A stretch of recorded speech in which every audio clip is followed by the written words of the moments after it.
623, 25 November 2020. This is from FortObserve.com, and got a couple of more tidbits of things at the end. So, low intensity conflict intel. Far left is exploring railway disruption. Hold on. There we go. Far left exploring railway disruption. Leftists discussed and shared guides related to disrupting railways. One guide detailed common railway construction, railway car markings, observation techniques, and blockade tactics. The tactics discussed include various types of blockades, obstruction, sabotage, and physical destruction of railways. Observers note. The tactics being described in recently shared guides include a heavy emphasis on scouting and intelligence gathering to have the most impact on rail transport networks. Sabotage recommendations include the use of undermining rails or physically destroying them with tools and chemical compositions such as thermite.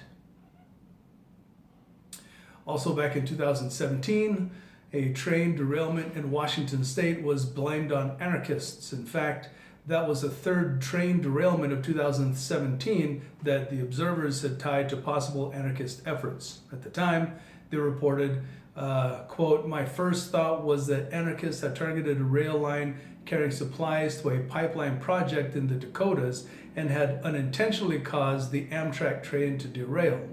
By mid-morning on that day, 2 anarchist websites had already removed their posts about sabotaging rail lines. Investigators, to the Observer's knowledge, found no solid evidence of anarchist involvement, although anarchist groups were discussing train derailments as a tactic in the months leading up to the event. Train derailments clearly continue to be a topic of interest among anarchist groups." Left sharing guide on less than lethal weapons. Far left chat room participants shared a guide on less than lethal weapon systems commonly employed by military and law enforcement. The guide informs readers on the limitations, capabilities, typical employment, and appropriate protective measures that can be taken against them. Observers note. Previously shared guides often detailed the construction, common use, and general recommendations for protective equipment to guard against less than lethal weapons. This newly shared guide is noteworthy as it is structured more like an order of battle, as it details how law enforcement or military members are trained in crowd control measures. This is yet another indicator of active intelligence efforts. Leftist propagandists impersonating corporate and government personnel.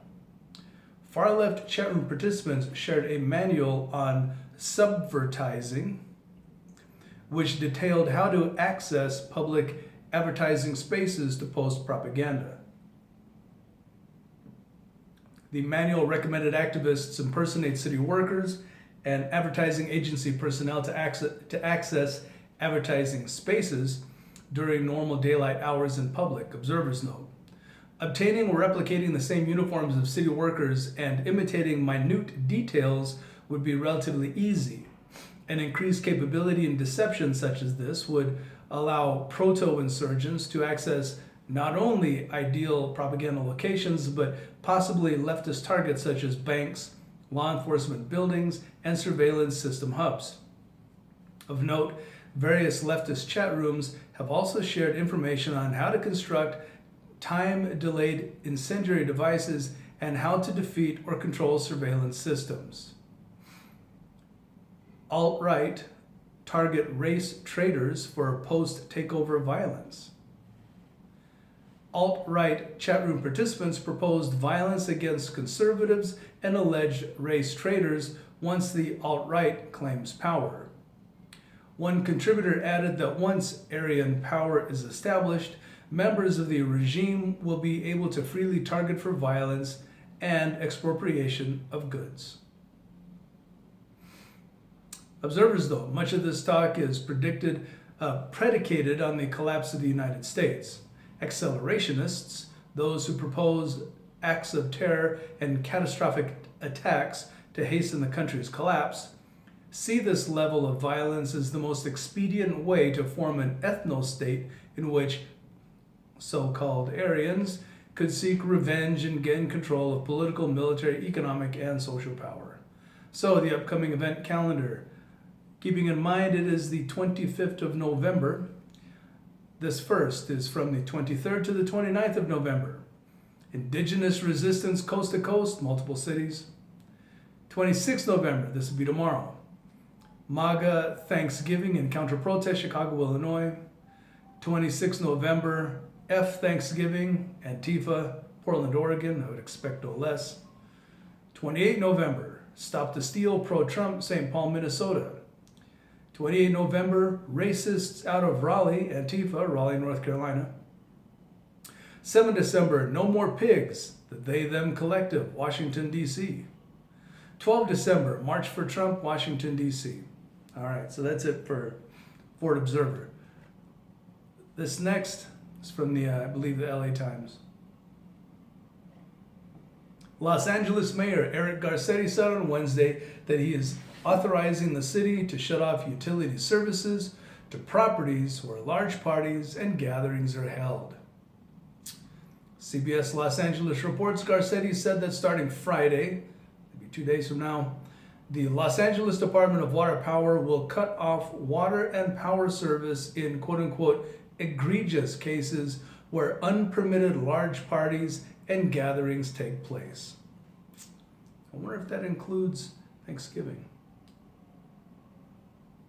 And this last is something that I saw passed around on Facebook. I agree with it. I'm going to put it here. Here's my issue with the whole "let us be a United States again" that we heard from Joe Biden. For the last 4+ years, the Democrats have gone and scorched the earth. You have salted the fields, and now you want to grow crops. The problem is that 74+ million of us have memories longer than that of a hamster. We remember the Women's March, vagina hats and all, the day after the inauguration. We remember the 4 years of attacks and impeachments. We remember not our president and the quote-unquote resistance. We remember Maxine Waters telling followers to harass us in restaurants.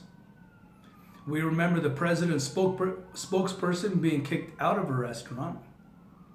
We remember hundreds of Trump supporters physically attacked. We remember Trump supporters getting doxxed and fired from jobs. We remember riots and looting. We remember a so-called comedian holding up the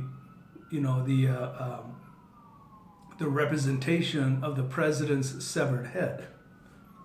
We remember a play in Central Park paid with public funding showing the killing of President Trump. We remember Robert De Niro yelling "F Trump" at the Tonys and getting a standing ovation. We remember Nancy Pelosi tearing up the State of the Union address, State of the Union. We remember the total in-the-tank move on the part of mainstream media to include Fox News. They were a little late to the game, but I guess welcome to the MSM, Fox News.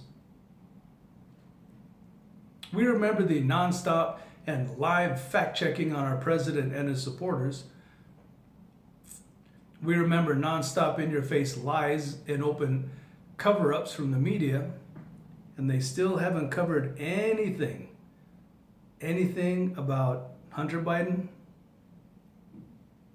You know, there's a good 17% of people who were polled recently, like this week, I think yesterday, the day before, that said that if they had found out all this extra crap going on with the Bidens, they wouldn't have voted for Biden, especially all this Hunter Biden crap.